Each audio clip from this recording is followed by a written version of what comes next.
नमस्कार दोस्तों, स्वागत है आपका एज कंप्यूटर के यूट्यूब चैनल पर। अगर आप ट्रिपल सी एग्ज़ाम दिसंबर 2025 की तैयारी कर रहे हैं तो आज की वीडियो आपके लिए बहुत ही ज़रूरी है। आज हम लेकर आए हैं most important repeated MCQ questions जो परीक्षा में बार बार पूछे जाते हैं। तो इस क्वेश्चन सीरीज की शुरुआत करते हैं। इस सीरीज में हमारा सबसे पहला जो क्वेश्चन है वो है what does triple C stand for. Triple C का पूरा नाम क्या है। ऐसे बहुत सारे बच्चे हैं जो ट्रिपल सी कर रहे होते हैं लेकिन उनको ये नहीं पता होता कि हमारे कोर्स का फुल फॉर्म क्या है। तो उनके लिए सबसे पहला जो क्वेश्चन हम लेकर आए हैं वो लेकर आए हैं कि ट्रिपल सी जो कोर्स है उसका पूरा नाम क्या है। तो फटाफट से पहले एक बार कंफर्मेशन दे दीजिए आप लोग को वॉइस आ रही है कि नहीं आ रही है। फटाफट से एक बार जाके चेक मतलब बताइए फटाफट वॉइस क्लियर है कि नहीं है। कोई भी एक लोग रिप्लाई के लिए अच्छा क्लियर है वॉइस। चलिए ठीक है, तो हम लोग इसकी शुरुआत जो है सीरीज़ की कर लेते हैं। जो लोग भी लाइव है एक बार रिप्लाई दे दीजिए।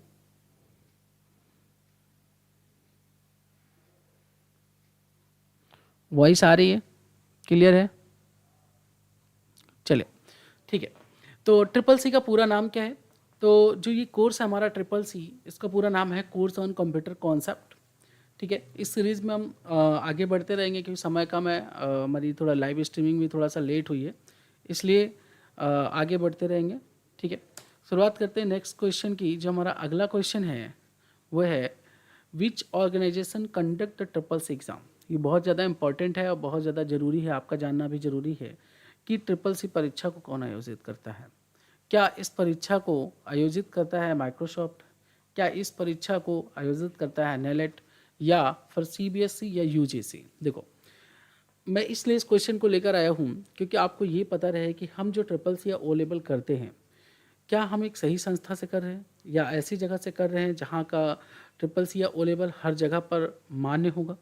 ठीक है, इसका जानना हमारे लिए क्या है, बहुत ज़्यादा ज़रूरी है। तो सुनिए, जो ट्रिपल सी और लेवल हमारा कोर्स होता है ना, वो हमेशा हमें नाइलेट से करना चाहिए। नाइलेट एक ऐसी संस्था है, गवर्नमेंट संस्थान है जो पूरे इंडिया के अंदर हमें ट्रिपल सी और ओ लेवल या ए लेवल कोर्सेज़ को कराने के लिए वैलिड है। बाकी अगर आप किसी भी संस्था से अगर करते हैं या किसी और जगह से भी करते हैं तो एक बात याद रखिए कि वहाँ का कहीं ना कहीं आपको कोर्स जो है मतलब वो वैलिड नहीं करेगा, हर जगह पर वो माना नहीं जाएगा। तो ये बात याद रखिएगा, जो भी आपको सर्टिफिकेट या मार्कशीट मिलती हैं वो कहीं ना कहीं नैलिट की होनी चाहिए। ठीक है, इसके बाद अगले क्वेश्चन के हम सीरीज में चलते हैं। जो हमारा अगला क्वेश्चन है which device is use to input data. Data input करने के लिए कौन सा उपकरण प्रयोग किया जाता है। मॉनिटर, प्रिंटर, कीबोर्ड या स्पीकर। फटाफट बताएंगे कौन सा डिवाइस डेटा इनपुट करने के लिए प्रयोग किया जाता है। तो एक बात जान लीजिए, जो हम डेटा इनपुट करने के लिए जो डिवाइस हम प्रयोग करते हैं वो डिवाइस हमारी क्या है, कीबोर्ड है। याद रखिएगा, वो डिवाइस हमारी क्या है, कीबोर्ड है। ठीक है, द नेक्स्ट वन, इसी क्वेश्चन सीरीज के अगले सीरीज पर हम चलते हैं। What is the brain of computer. Computer का मस्तिष्क क्या कहलाता है, यानी कंप्यूटर के मस्तिष्क किसे कहा जाता है। इन ऑप्शंस में से कौन सा ऑप्शन सही है, क्या रैम, हार्ड डिस्क, सीपीयू या फिर मॉनिटर। इनमें से जो भी ऑप्शन सही है आप फटाफट उसका रिप्लाई देंगे। Which one option is true, RAM, hard disk, CPU या मॉनिटर। इनमें से किसे कंप्यूटर का मस्तिष्क कहा जाता है। हम बात कर रहे हैं कंप्यूटर के मस्तिष्क की। इनमें से किसे कंप्यूटर का मस्तिष्क कहा जाता है। ठीक है, तो सुनिए, कंप्यूटर का मस्तिष्क कहलाता है सीपीयू। ब्रेन ऑफ कंप्यूटर हम किसे कहते हैं, सीपीयू को कहते हैं। ठीक है, तो नेक्स्ट क्वेश्चन जो हमारा है इसी सीरीज में, विच मेमोरी इज़ वोलाटाइल। कौन सा मेमोरी अस्थायी होता है। क्या रोम अस्थायी होता है, हार्ड डिस्क अस्थायी होता है, या फिर रैम अस्थायी होता है, या फिर पेन ड्राइव अस्थायी होता है। इनमें से कौन सा मेमोरी अस्थायी होता है। अस्थायी का मतलब तो पता है ना, जिसमें हम डेटा डालें और वो डेटा ऑटोमेटिक क्या हो जाए, डिलीट हो जाए। जैसे ही कंप्यूटर टर्न ऑफ होता है वो डेटा को क्या करता है, डिलीट कर देता है। ठीक है, तो ऐसी मेमोरी अभी यहाँ पर सिर्फ एक ही है, वो हमारी मेमोरी क्या है, रैम है। रैम एक ऐसी मेमोरी है जो डेटा को क्या करती है, अस्थायी स्टोर करती है। ठीक है, अगले सीरीज की ओर चलते हैं। हमारा अगला है Libre office writer file extension is. Libre office writer का फाइल एक्सटेंशन है तो सुनिए, देखिए जो यहाँ पर देखिए एक क्वेश्चन नहीं, हमारा एक क्वेश्चन के अंदर ही 3-3 4-4 क्वेश्चंस भी तैयार होते जाएंगे, है ना। तो ज़रा समझते जाते हैं कि ऐसा कैसे होगा कि एक क्वेश्चन के अंदर हम 3-3 4-4 क्वेश्चंस कैसे तैयार करते हैं ना। वो बहुत इंपॉर्टेंट है कि हम लोग 4-4 क्वेश्चन कैसे तैयार करते हैं। तो देखिए एक्सेलिस जो है वो कहीं ना कहीं हमारे एक्सेल का आप क्या कहते हैं एक्सटेंशन होता है। पीपीटी का मतलब होता है पावर पॉइंट, ये हमारे पावर पॉइंट प्रेजेंटेशन प्रोग्राम का जो है एक्सटेंशन होता है। पीडीएफ जो है नॉर्मल आपकी ऐसी फाइल होती है जो इजीली किसी भी प्लेटफॉर्म पर एक्सेस कर सकते हैं, रीड कर सकते हैं ना, तो उसे हम पीडीएफ कहते हैं। ओडीटी होता है open document text. Open document text जो हमारा क्या कहते हैं एक्सटेंशन होता है वो लिब्रे ऑफिस राइटर का होता है। तो ये ध्यान देंगे, ठीक है। तो एक्सेल किसका हो गया, एक्सेल का। पीपीटी किसका हो गया, पावर पॉइंट का। पोर्टेबल डॉक्यूमेंट फॉर्मेट आपका पीडीएफ होता है ना। उसके बाद अगले क्वेश्चन की सीरीज पे चलेंगे। देखिए रिप्लाई फटाफट देंगे, थोड़ा जल्दी करेंगे, है ना, क्योंकि इसलिए कह रहे हैं क्योंकि फिर बहुत ज़्यादा लेट हो जाएगा, बहुत ज़्यादा क्वेश्चंस है तो समय भी ज़्यादा लगेगा। तो जल्दी से रिप्लाई देंगे और फटाफट आगे बढ़ते चलेंगे। कोशिश करेंगे कल से हमारी 6:30 बजे की जो क्लास रहेगी 6:30 बजे से कल से लाइव हो जाएगी, ठीक है। तो अगर आपका रिस्पॉन्स अच्छा रहेगा सभी बच्चों का तो मैं यहाँ पर कई क्लासेस आपको फ्री ऑफ कॉस्ट पढ़ा दूंगा। जैसे आपके ट्रिपल सी है, पेपर्स हैं, ओ लेवल के पेपर्स होते हैं, है ना, डिजिटल मार्केटिंग की क्लासेस हैं। मैं सोच रहा हूँ कि ये सारी क्लासेस आपको धीरे धीरे करके मैं यहाँ पर फ्री ऑफ कॉस्ट यहीं पर आपको पढ़ा देता हूँ, ठीक है ना। तो चलिए हमारा नेक्स्ट क्वेश्चन है शॉर्टकट की टू कॉपी। कॉपी करने की शॉर्टकट की क्या होती है। देखो शॉर्टकट की कॉपी की तो हमें पता है कि कंट्रोल सी होती है, मोस्ट ऑफ ऑल सभी को पता होती है ना। लेकिन कंट्रोल वी किसकी होती है, तो याद रखिएगा ये किसकी होती है, पेस्ट की होती है। कंट्रोल एक्स किसकी होती है, ये कट की होती है ना। कंट्रोल जेड किसकी होती है, तो ये होती है अंडो की, ठीक है। तो ये हमें 4 क्वेश्चन यहाँ पर तैयार हो जाते हैं। आगे चलते हैं, हमारा अगला फुल फॉर्म क्वेश्चन है what does W stand for. W का पूरा नाम क्या है, सुनिए। देखिए डब्ल्यू का पूरा नाम क्या है, world wide web. Option A की तरफ हम लोग जाएंगे, वर्ल्ड वाइड वेब, ठीक है। वर्ल्ड वाइड वर्क नहीं होता है, ठीक है। वर्ल्ड वेब वर्क नहीं होता है, वाइड वर्ल्ड वेब भी नहीं होता है। ध्यान देंगे इसमें सीक्वेंस भी इंपॉर्टेंट है। ऐसा नहीं कि डब्ल्यू के उसके सीक्वेंस को आगे पीछे करेंगे। जैसे पहले क्या था, वर्ल्ड वाइड वेब, तो यही रहेगा वर्ल्ड वाइड और वेब रहेगा, है ना। अगले की ओर अगर हम चलें तो अगला क्वेश्चन है व्हाट इज़ कंप्यूटर। कंप्यूटर क्या है। देखो ये क्वेश्चन कंप्यूटर क्या है कि अगर हम बात करें तो कंप्यूटर गणना करने वाली इलेक्ट्रॉनिक मशीन है, केवल टाइप करने की मशीन है, प्रिंट करने की मशीन है, या गेम खेलने की मशीन है। तो हमको यहाँ पर बताना क्या है, कंप्यूटर किस चीज़ की मतलब कौन सी डिवाइस है। तो याद रखना, तो यहाँ पर देखो कंप्यूटर से प्रिंट भी करते हैं, गेम भी खेलते हैं, टाइप भी करते हैं, केवल टाइप बस नहीं करते, है ना। देखो यहाँ पर ऑप्शंस को थोड़ा सा समझ के चलना है। देखो कंप्यूटर के डेफिनेशन में सबसे पहले बताया जाता है कंप्यूटर गणना करने वाली इलेक्ट्रॉनिक मशीन है। तो आप हमेशा इसी आंसर के साथ जाएंगे कि गणना करने वाली इलेक्ट्रॉनिक मशीन है, प्रिंट करने का काम नहीं करती, केवल प्रिंट करने का काम नहीं करती, ना सिर्फ गेम खेलने का काम आती है, ना केवल टाइप करने का काम आती है, यह मल्टीपर्पज़ डिवाइस है, ठीक है। मल्टीपर्पज़ डिवाइस है तो हमें उसी हिसाब से आगे ऑप्शंस को चूज़ करना होता है। What is an input device. Input device कौन सा है, ठीक है। देखो इनपुट डिवाइस कौन सा है, तो देखो मॉनिटर क्या होता है, आउटपुट डिवाइस होता है, कंप्यूटर के अंदर हो रही प्रक्रियाओं को दिखाता है। प्रिंटर क्या है, प्रिंटिंग करने का काम करता है, यानी कंप्यूटर के द्वारा प्राप्त सूचनाओं को प्रिंट करता है पेपर पर। कीबोर्ड क्या है, एक इनपुट डिवाइस है, ये क्या करता है, कोई भी कमांड हम अपनी इंफॉर्मेशन या कमांड को कंप्यूटर तक पहुंचाने का काम करते हैं, ठीक है। स्पीकर क्या है, आउटपुट डिवाइस है, कंप्यूटर से आने वाले ध्वनि उत्सर्जन का कार्य यहाँ पर ये करता है, ठीक है ना। इसके बाद अगर हम बात करें नेक्स्ट क्वेश्चन की, तो नेक्स्ट क्वेश्चन हमारा क्या है, CPU is part of which unit. CPU किस यूनिट का भाग है। देखो क्या सीपीयू इनपुट यूनिट का है, भाई देखो सीपीयू का काम इनपुट का काम नहीं है ना, सीपीयू काम आउटपुट का भी काम नहीं है। तो हमें ये बताना है यहाँ पर सीपीयू किस यूनिट का भाग है, ठीक है ना। तो देखो याद रखना, जो हमारा सीपीयू होता है ना वो प्रोसेसिंग यूनिट का भाग होता है। किसका होता है, प्रोसेसिंग यूनिट का, ठीक है। तो यहाँ पर हमें ध्यान देना है सीपीयू किसका भाग है, प्रोसेसिंग यूनिट का भाग होता है। विच मेमोरी इज परमानेंट। कौन सा मेमोरी परमानेंट होता है ना, इसमें से हमें बताना है कि इनमें से कौन सा मेमोरी ऐसा है जो परमानेंट होता है यानी स्थायी होता है। देखो एक बात जान लो, अभी बताया रैम क्या होता है, टेम्परेरी होता है यानी वोलेटाइल होता है, इसमें डेटा हम डालेंगे लेकिन जैसे ही कंप्यूटर टर्न ऑफ होगा ये क्या करेगा, डिलीट कर देता है ना। उसके बाद रोम क्या होता है, देखो रोम में एक बार डेटा डाल दिया लाइफ टाइम बना रहता है, तो यह एक परमानेंट होता है। कैश भी क्या होता है, वोलेटाइल होता है। रजिस्टर भी क्या होता है, वोलेटाइल होता है। ये भी टेम्परेरी है, ये भी टेम्परेरी है और ये भी टेम्परेरी। कैश और रजिस्टर सबसे फास्टेस्ट मेमोरी में आती हैं और ये एक तो रैम में लगी रहती है और एक सीपीयू में लगी रहती है, ठीक है। तो ये डेटा को वहाँ पर पास करने का काम करती है, इतना फास्ट होती है कि इनसे ज़्यादा फास्ट कोई मेमोरी नहीं होती। और सबसे ज़्यादा कॉस्टली यानी महंगी मेमोरियों में भी इनकी गिनती होती है कैश और रजिस्टर की। तो ये बात आप याद रखना, ठीक है।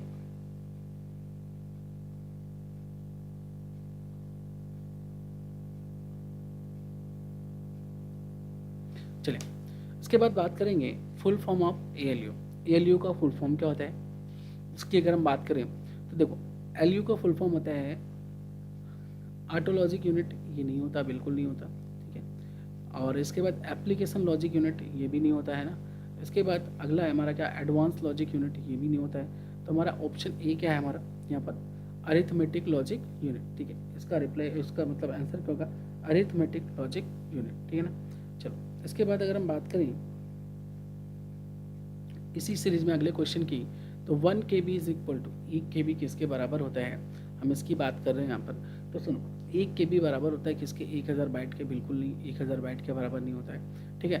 512 बाइट के नहीं, 2048 के नहीं, ये बराबर किसको होता है, 1024 बाइट के, ठीक है। इस सीरीज में अगले क्वेश्चन की ओर अगर हम चलते हैं, विच इज सेकेंडरी मेमोरी, कौन सी मेमोरी यहाँ पर सेकेंडरी मेमोरी, सुनिए। देखिए रैम क्या होती है, प्राइमरी होती है। रोम भी क्या होती है, प्राइमरी होती है। और कैश को भी प्राइमरी में ही रखा गया है, ठीक है। कैश और रजिस्टर को भी प्राइमरी में ही रखा गया है, याद रखिएगा इस बात को, ठीक है। ये जो हमारी सेकेंडरी मेमोरी होती है वो क्या होती है, हार्ड डिस्क होती है। हार्ड डिस्क हमारी कौन सी मेमोरी है, हार्ड डिस्क सेकेंडरी मेमोरी है ना। उसके बाद अगर हम बात करें कौन सा आउटपुट डिवाइस है, which is an output device, scanner, keyboard, monitor, mouse, इनमें से कौन सा हमारा आउटपुट डिवाइस है। देखो स्कैनर क्या होता है, इनपुट डिवाइस होता है, जो भी पेपर या डॉक्यूमेंट आप इसके ऊपर रखते हैं ये क्या करता है, कंप्यूटर के अंदर पहुंचाता है। कीबोर्ड किसके काम आता है, कमांडिंग के काम आता है, हम लोग अंदर कंप्यूटर के अंदर कमांड देते हैं या टेक्स्ट या डेटा इनपुट करते हैं ना। मॉनिटर हमारा क्या होता है, आउटपुट डिवाइस होता है, ये क्या होता है हमारा आउटपुट डिवाइस होता है। तो ये दोनों ऑप्शन क्या हमारे गलत है। और माउस भी हमारा क्या है, इनपुट डिवाइस है, इसके द्वारा हम कंप्यूटर को कमांड करते हैं, ठीक है ना। इसी सीरीज में अगले क्वेश्चन की ओर चलेंगे, बहुत ज़्यादा इंपॉर्टेंट क्वेश्चन है। ज़्यादातर लोगों को नहीं पता होता कि कंप्यूटर की जो गति होती है उसको किस में मापा जाता है। जैसे गति को मापने का मतलब क्या है, देखो जो हमारी लंबाई होती है ना उसको मीटर में मेजर करते हैं ना, मीटर में। उसके बाद जो हमारी जो भी तरल पदार्थ होते हैं ना उन्हें लीटर में करते हैं। जो करंट वगैरह होता है घर में उसे वोल्टेज वोल्ट में हम मापते हैं ना, बिजली जिसको कहते हैं, है ना। उसके बाद कंप्यूटर की जो गति होती है वो किस में मापी जाती है, हर्ट्ज में, ठीक है। 2 हर्ट्ज, 3 हर्ट्ज, 2.4 हर्ट्ज, 3.2 हर्ट्ज, ऐसे करके नापते हैं, ठीक है। इसके बाद GUI का पूरा नाम क्या है, फुल फॉर्म ऑफ GUI जो होता है graphical user interface, option A ही इसका सही है। जर्नल यूज़र इंटरफेस नहीं होता है, ठीक है। ग्राफ यूज़र इंटरफेस भी नहीं होता है, जर्नल यूज़र इनपुट भी नहीं होता है। ग्राफिकल यूज़र इंटरफेस देखो इसलिए ग्राफिकल यूज़र इंटरफेस है, ये है क्या, इसकी अगर हम बात करें तो यह एक ऑपरेटिंग सिस्टम है, यानी OS है। और ऑपरेटिंग सिस्टम के जो 2 प्रकार होते हैं, एक आपका होता है GUI, एक हमारा होता है क्या, CUI। ध्यान देना, एक होता है हमारा GUI, एक हमारा होता है क्या, CUI।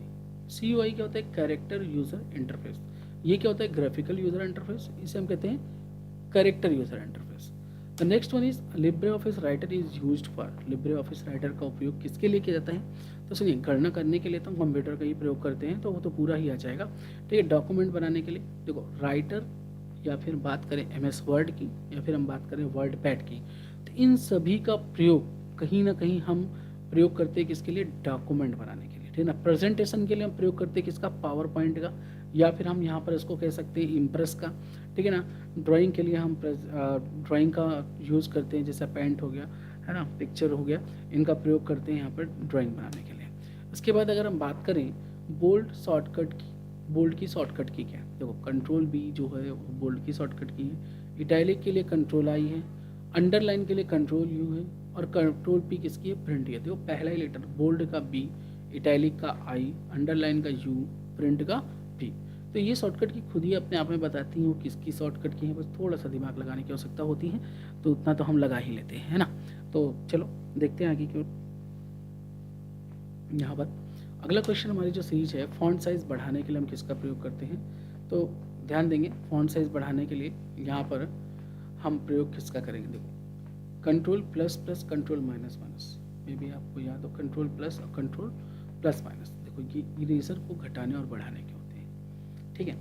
इरेजर को क्या करते हैं? घटाने और बढ़ाने के लिए होते हैं। जो ग्रेटर देन होता है, A is greater than B, like control plus greater than, ये जो होता है हमारा इंक्रीज करने के लिए होता है, ये क्या होता है हमारा डिक्रीज करने, ठीक है, डिक्रीज करने के लिए होता है, ठीक है। तो ये भी काम आते हैं। इसके बाद सेव शॉर्टकट की, सेव करने के लिए कौन सी शॉर्टकट की का प्रयोग करते हैं? देखो, कंट्रोल एस जो होती है वो सेव की होती है, कंट्रोल सी जो होती है वो कॉपी की होती है, कंट्रोल वी किसकी होती है? पेस्ट की होती है, कंट्रोल एक्स किसकी होती है? कट की होती है, ठीक है। तो मैं मोस्ट रिपीटेड क्वेश्चंस की सीरीज लेकर आया हूँ जिसमें बहुत ज़्यादा ये क्वेश्चंस रिपीट होते हैं। मैं सिर्फ उन क्वेश्चंस की यहाँ पर बात कर रहा हूँ, ठीक है ना, ये बात जरूर ध्यान देना, ठीक है। मैं सारे क्वेश्चंस मतलब वो लेके आया हूँ जो रिपीटेड है। तो हमारा कल से एग्ज़ाम चलने वाला है, तो उस एग्ज़ाम को देख कर मैंने ये सीरीज़ लाई है। कल एक और सीरीज़ करा दूँगा ना, 50-60 क्वेश्चन की एक सीरीज और करा दूंगा। 2 कर लोगे तो बहुत सारे क्वेश्चंस आपको यहाँ से मिल जाएंगे, ठीक है। तो चलो अगले क्वेश्चन की जो हमारी सीरीज है वो देखते हैं। क्वेश्चन जो है, डिफ़ॉल्ट एक्सटेंशन ऑफ राइटर, अभी बिल्कुल बता के आया हूँ राइटर का एक्सटेंशन क्या होता है। देखो, राइटर का एक्सटेंशन क्या होता है? ओडीटी।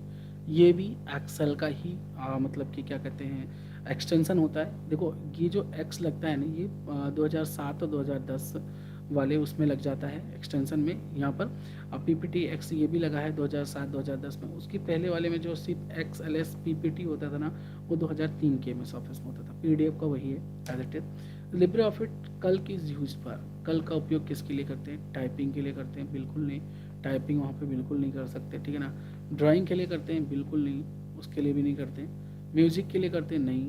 कल का मतलब क्या होता है पता है? स्प्रेडशीट। क्या? स्प्रेडशीट।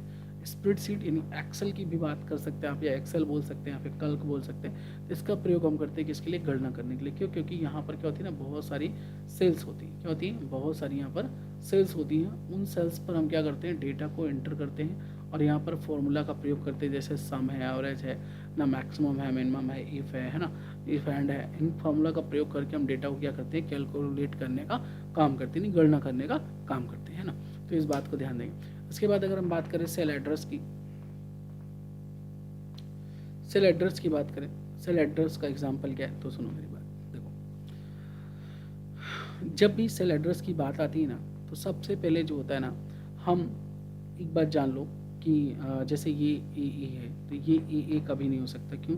क्योंकि रो और कॉलम्स के लिए, दोनों के लिए हमारे अलग अलग बात होती है, ठीक है ना। इसके बाद अगर हम बात करें 1A की बात करें, 1A मतलब क्या होता है, 1A क्या होता है? तो 1A की अगर हम बात करें तो 1A हमारा ये भी क्या होता है? गलत होता है। सुनो मेरी बात, मैं आपको सिंपली बता देता हूँ। सुनो, ये जो होती है, मान लो ये मेरा एक एक्सेल का, भाई सेल एड्रेस किस में होगा? कल्क में होगा या एक्सेल में होगा? उसी में होता है। देखो, ये मैंने कुछ यहाँ पर ऐसे करके बना ली, ठीक है ना, और सॉरी। तो देखो, यहाँ पर जो है ना, आपको हमेशा मिलेगा क्या? ABC। क्या मिलेगा? ABC इधर कॉलम में, ABC, ठीक है। क्या होगा? C। इधर रहता है आपका क्या? 1, 2 और 3, है ना। तो देखो, जब भी सेल एड्रेस बनेगा ना, जैसे ये एक मेरी सेल है, ये वाली, ठीक है, जैसे मैंने निशान लगाया, तो इधर से जैसे ये B है ना, इधर से 2 है, तो इसको हम बोलते हैं B2। इसको क्या बोलते हैं? B2। इसको क्या बोलते हैं? C2। इसको क्या बोलते हैं? C3, ठीक है। तो वैसे ही सबसे पहले क्या होता है? अल्फ़ाबेट होता है, फिर नंबर होता है। तो याद रखिएगा, सेल एड्रेस का उदाहरण जो हमारा वो बी नंबर ऑप्शन होगा। बी नंबर ऑप्शन इसका सही होगा, ठीक है ना।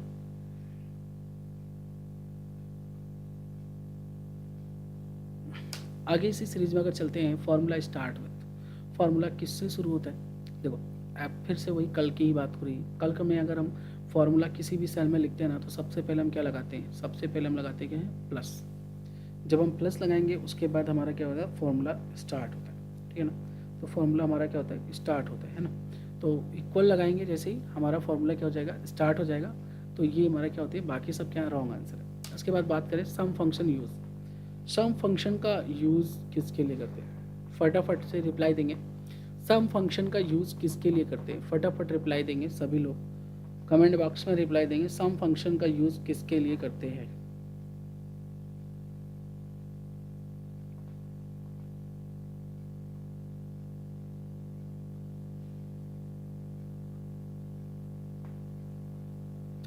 सम फंक्शन का यूज़ किसके लिए करते हैं, फटाफट रिप्लाई देंगे।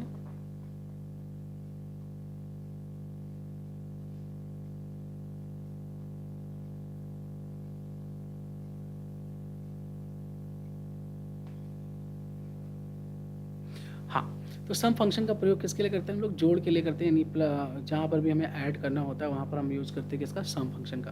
ठीक है, घटाने के लिए, गुणा भाग के लिए नहीं करते हैं। इसी सीरीज़ में अगले क्वेश्चन की अगर हम बात करें कि वर्कशीट कंटेंट्स, वर्कशीट में क्या होता है। ठीक है, तो सुनो, वर्कशीट अभी बिल्कुल स्प्रेडशीट की मैं बात कर रहा था आपसे, वर्कशीट की बात कर रहा था। तो देखो, स्लाइड तो हमारे जो होता है ना इम्प्रेस में होता है, किस में होता है, इम्प्रेस में होता है ना। पेजेस किस में होते हैं भाई, डॉक्यूमेंट में होते हैं, किस में होते हैं, डॉक्यूमेंट में होते हैं ना। ये सब फ्रेम वगैरह किस में, डीटीपी वगैरह में चले जाता है, तो फ्रेम वगैरह भी यहाँ पर नहीं होता है ना। तो सुनो, जो हमारी जो हमारी वर्कशीट बनती है ना, वो रो और कॉलम से बनती है। पंक्तियाँ का मतलब क्या होता है, रो होता है, और यहाँ पर कॉलम का मतलब, सॉरी कॉलम तो कॉलम ही हो गया।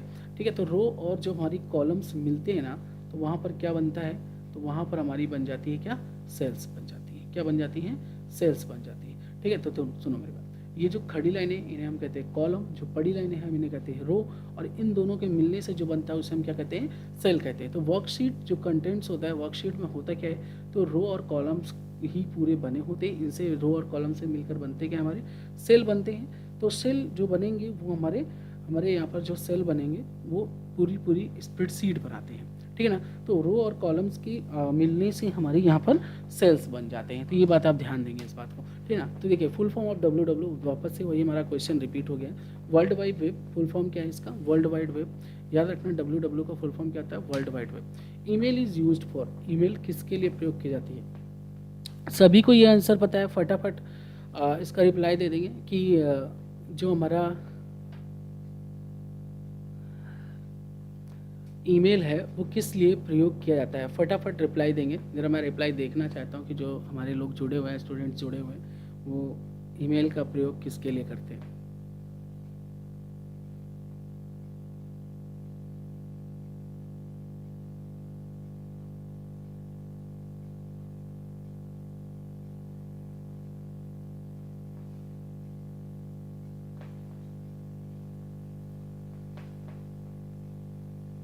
ऑप्शन ए आ रहा है, ऑप्शन ए फॉर अमेरिका। ठीक है, ऑप्शन ए आ रहा है, ज़्यादातर सभी लोग का ऑप्शन ए आ रहा है। ठीक है, तो सुनिए, जो ईमेल का प्रयोग किया जाता है वो किसके लिए किया जाता है, संदेश भेजने के लिए, यानी मैसेजेस को भेजने के लिए किया जाता है, गेम खेलने के लिए नहीं, प्रिंट और ड्राइंग के लिए बिल्कुल नहीं किया जाता। ठीक है, अच्छा ठीक है। At the rate symbol is used in, at the rate symbol कहाँ पर प्रयोग होता है, यूआरएल में, यानी वेबसाइट के एड्रेस में प्रयोग होता है क्या। ठीक है, यूआरएल के लिए होता है क्या, इसके बाद यहाँ पर ईमेल के लिए होता है क्या, ईमेल के लिए होता है क्या, या यूआरएल के लिए होता है, या फिर फोल्डर के लिए होता है, या फाइल के लिए। सुनिए मेरी बात, इनमें से किसी के लिए नहीं होता है, सिर्फ और सिर्फ किसके लिए होता है, हम लोग कोई भी मेल जब भी टाइप करते हैं, कोई भी मेल आईडी टाइप करते हैं, तो बिना एट द रेट के नहीं होती। ये बात आपको पता है ना, www.edgecomputers.com में कोई एट द रेट नहीं आता। ठीक है, फोल्डर में भी कोई एट द रेट नहीं आता है ना। इसके बाद ना ही किसी भी फाइल में आता है, तो ये बात आप ध्यान देंगे। ठीक है, इसके बाद अगर हम बात करें विच ब्राउज़र, कौन सा ब्राउज़र है। ठीक है, चलो यहाँ पर बात करें विच इज़ ब्राउज़र, कौन इसमें से एक ब्राउज़र है। सुनो मेरी बात, यहाँ पर विंडोज़ है, विंडोज़ तो एक ओएस का नाम है, ऑपरेटिंग सिस्टम का नाम है। एमएस वर्ड एक एप्लीकेशन सॉफ्टवेयर है, एक्सेल भी क्या है, एक एप्लीकेशन सॉफ्टवेयर है। लेकिन यहाँ पर जो क्रोम आया ना, वो क्रोम हमारा क्या होता है, एक ब्राउज़र होता है। ये बात ध्यान देंगे, क्रोम क्या होता है, हमारे यहाँ पर एक ब्राउज़र होता है। ठीक है ना, बिल्कुल ध्यान देंगे, क्रोम यहाँ पर एक ब्राउज़र होता है। गूगल क्या है, गूगल क्या है, सुनो देखो, क्रोम तो पढ़ लिया कि ब्राउज़र होता है। ठीक है, तो भाई क्रोम ब्राउज़र होता है, गूगल ब्राउज़र नहीं होता, इस बात को ध्यान देंगे, गूगल ब्राउज़र नहीं होता। ठीक है, वेबसाइट भी नहीं होता गूगल ईमेल भी नहीं होता। ठीक है ना, गूगल क्या है, गूगल एक प्रकार का सर्च इंजन है। क्या है हमारा, गूगल एक प्रकार का सर्च इंजन है, इस बात को ध्यान देंगे। गूगल क्या है, एक प्रकार का सर्च इंजन है। इसके बाद बात करेंगे वायरस। बहुत ज़्यादा क्वेश्चन पूछा जाता है, बहुत ही ज़्यादा मतलब कि आ भी चुका है पहले भी, कि वायरस है क्या। ठीक है, तो अगर हम बात करें कि वायरस क्या है, तो सुनिए, यहाँ पर वायरस जो है ना कोई हार्डवेयर है। देखो, वायरस में वायरस ऑप्शन थोड़ा सा ठीक नहीं लग रहा है। ठीक है, काट देते हैं इसको, पहले ही काट देते हैं। ठीक है, इसके बाद हमारा बच्चा क्या, सॉफ्टवेयर और प्रोग्राम। वायरस जो होता है ना, वो देखो सुनो, होता प्रोग्राम है, ठीक है, होता प्रोग्राम है। ऑप्शन भी हमारा क्या है, सी सही है। इन केस अगर ये प्रोग्राम ऑप्शन नहीं आता तो याद रखिएगा वायरस हमारा क्या कहलाता है, फिर सॉफ्टवेयर कहलाता है। अगर सॉफ्टवेयर और प्रोग्राम दोनों ऑप्शन आ रहे हैं तो आपको जो ऑप्शन चूज़ करना है वो चूज़ करना है कौन सा, प्रोग्राम का, ठीक है ना। ऑप्शन क्या चूज़ करेंगे, प्रोग्राम का, अन्यथा उसे हम सॉफ्टवेयर भी कहते हैं, ठीक है ना। तो ये बात ज़रूर आप ध्यान देंगे। इसके बाद अगर हम बात करें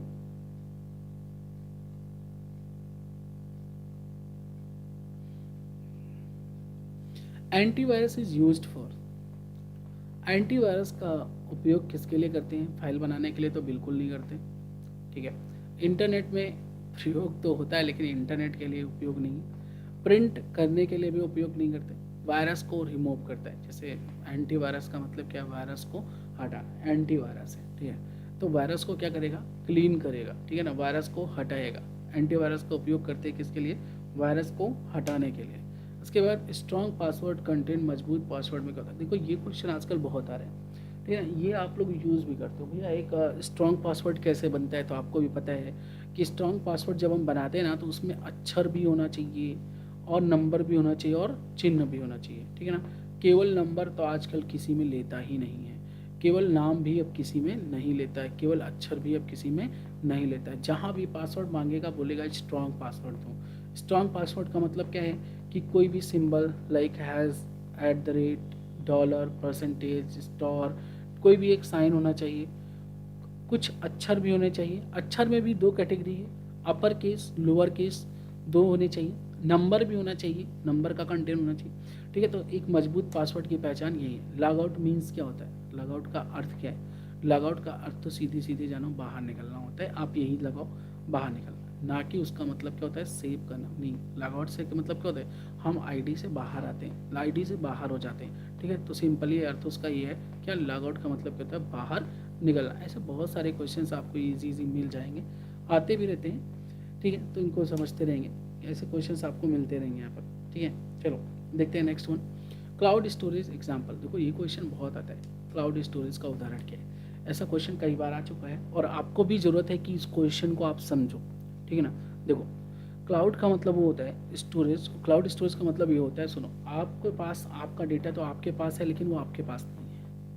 अथॉरिटी पूरी आपके पास है, आप चाहो तो किसी को दे सकते हो, आप चाहो तो नहीं देते हो, आप चाहो तो उसको मतलब प्राइवेट में रखो, प्राइवेसी में रखो, किसी को मत दो, लेकिन आपके पास नहीं है तो आपके पास लेकिन आपके पास नहीं। थोड़ा सा अटपटा लगता है ना। तो सुनिए, ऐसा होता है ना, जैसे आप प्रयोग करते हो ना कि जैसे देखो आजकल आता है ना कि फ़ोन में आप लोग ईमेल लॉगिन कर देते हो, मोबाइल खो जाता है लेकिन आपका बैकअप आपको मिल जाता है। बैकअप में जैसे मोबाइल नंबर, जिनके भी नंबर कॉन्टेक्ट सेव किए, मैसेजेस सेव किए, व्हाट्सअप में भी आजकल ये हो रहा है, ईमेल डाल दो तो आपका बैकअप आपको वापस मिल जाता है, ठीक है। तो ये बैकअप मिल कहाँ से रहा है, ये बैकअप जाता कहाँ है, इसको कहते हैं क्लाउड। क्या कहते हैं, क्लाउड। जैसे क्या होता है, आप जैसे इंस्टाग्राम बनाते हो ना, इंस्टाग्राम में आप बहुत सारे फ़ोटो शेयर करते हो, बहुत सारे मैसेजेस रहते हैं, आपका मोबाइल खो जाएगा, आप एक मोबाइल लोगे, दूसरा मोबाइल लोगे, उसमें भी इंस्टाग्राम लॉगिन करोगे तो क्या आपका फ़ोटो नहीं रहता, रहता है, आपके मैसेजेस नहीं रहते हैं, तो आपका फ़ोटो, आपका मैसेज सब कुछ पड़ा है, तो वो भी कहीं ना कहीं तो सेव है, लेकिन आपके फ़ोन में तो नहीं है ना।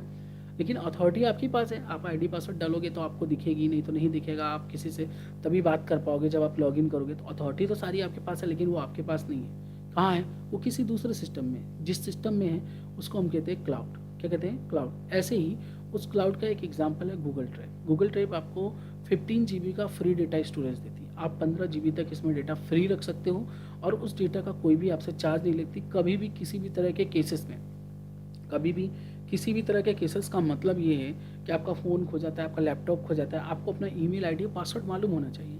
आप उसे दोबारा लॉगिन करोगे और आपका गूगल ड्राइव में पड़ा हुआ डेटा आपको मिल जाता है, ठीक है। तो हार्ड डिस्क ये एक ऑफलाइन है, गया तो गया, पेन ड्राइव भी क्या है, ऑफलाइन है, क्लाउड स्टोरेज नहीं है। क्लाउड स्टोरेज का मतलब ऑनलाइन डेटा स्टोर करना होता है। ऑनलाइन डेटा स्टोर कर लिया, वर्ल्ड में कहीं से भी एक्सेस कर सकते हैं, ये बेनिफिट होता है क्लाउड स्टोरेज का, ठीक है ना। ध्यान देंगे। तो ये क्वेश्चन बहुत आया, बहुत बार आ चुका है अभी तक में, ठीक है। तो आज का जो सफ़र है हमारा वो यहीं तक है, ठीक है। नेक्स्ट जो है हम फिर से एक नई क्वेश्चन की सीरीज़ लेकर शाम 6:30 बजे से मिलेंगे। उसके बाद फिर मैं कुछ नए क्लासेस को चालू करने के लिए भी तो सोच रहा हूँ, गूगल यूट्यूब पर ही मैं आपको फ्री ऑफ कॉस्ट कुछ क्लासेस भी पढ़ाऊँगा। तो उसके लिए अ, हम लोग भी उसकी एक टाइमिंग को डिसाइड कर लेंगे। कल ही शायद तक 1 घंटे की हमारी प्रैक्टिस रहेगी। प्रैक्टिस के बाद जो भी बच्चे कोई भी कोर्स को जॉइन करना चाहते हैं, तो मैं एक-एक कोर्स करके शुरुआत करूँगा। तो मैं सोच रहा हूँ सबसे पहले क्यों ना डिजिटल मार्केटिंग की शुरुआत किया जाए, जिससे बहुत ज़्यादा ट्रेंडिंग कोर्स है, तो ज़्यादातर बच्चे यहाँ पर उससे जुड़े और उसको जो है क्या करते हैं, उसका बेनिफिट लें। मैं आपको फ्री ऑफ कॉस्ट पूरी डिजिटल मार्केटिंग आपको यूट्यूब पर ही दे देता हूँ। ठीक है? तो आज की क्लास को यहीं तक रखते हैं। आज की क्लास यहीं पर समाप्त करते हैं। ठीक है? नमस्कार।